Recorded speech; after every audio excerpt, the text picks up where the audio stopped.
the next set, we just got done working some footwork. So now we're going to do footwork and this hand thing at the same time. So now what we're just going to do is hands out in front. We're just going to shuffle.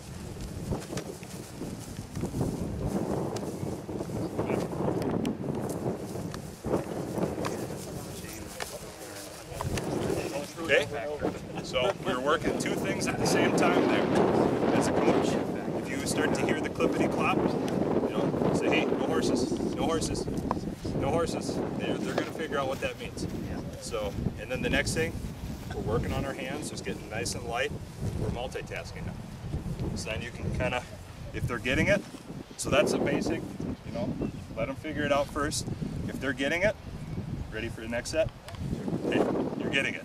I'm going to move you up to the next level. Okay, you ready? Here we go.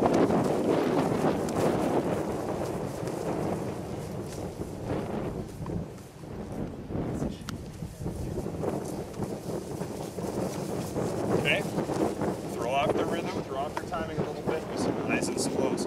Tim actually did it just about perfect. We're here, but now you got a ball that was down here on a low standpoint. You pretty much do the reverse W at that point. You flip-flop your thumbs for your pinkies. You put your pinkies together, and he was kind of scooping it up.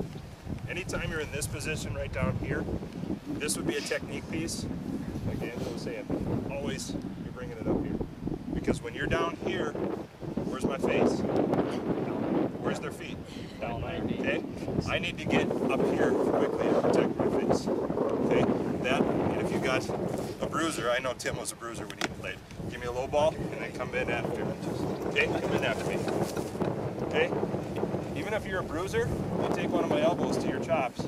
That's the last time you're going to do it for the game, right? Yeah. Theoretically. Okay? So it becomes one of those pieces where they're going to protect themselves. You know, some more advanced techniques, if they see it, they can bring a knee up.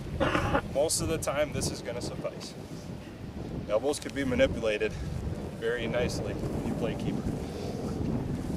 So, keeper is a dirty position. You can play kind of dirty, but on a protection piece. Yeah, you don't play dirty to play dirty. You play dirty because somebody else is playing dirty and you can play smarter dirty. For lack of a better term. Don't teach your players that. Don't teach your players that. Teach your collegiate players that. Teach your players to be safe, though. I mean, exactly. This is being safe. This is if you get Tim that's a bruiser and he's coming in the second time, that's when I'm going to start to move in a little bit. So, but again, don't teach your kids that. That's on a risk management piece on the club side of things. You take my private session, I'll tell you anything you want to know. All right. So, why don't you guys go ahead and pair up? Just try a couple of those things for yourselves. Can I ask you one thing? Yep. When you did that where you said just give me a punt, yep. And I did it like real soft because I thought, wow, we were way too close for me to kick that.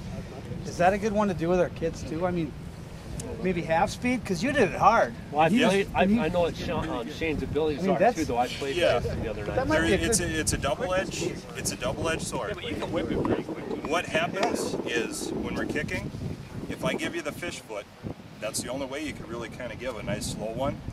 You know, your fish foot, when we get into the distributing piece, you need to have them lock that foot. The only way you can lock that foot is I'm going to give you a nice little pop that's going to come your way. But then by playing closely, if you tell them to kick and you give them 7 or 8 yards apart, I guarantee you're going to be shagging balls because they're going to be going up and over the head all the time. The closer you get, the less likely that ball can get high enough to even get over their heads. And you're working on a reaction piece as well. This is a reaction drill. Here. Okay, you can hit it. You can hit it, no problem. Okay. Okay, but it's a good little warm-up piece, and we will get into distributing a little bit. Yeah.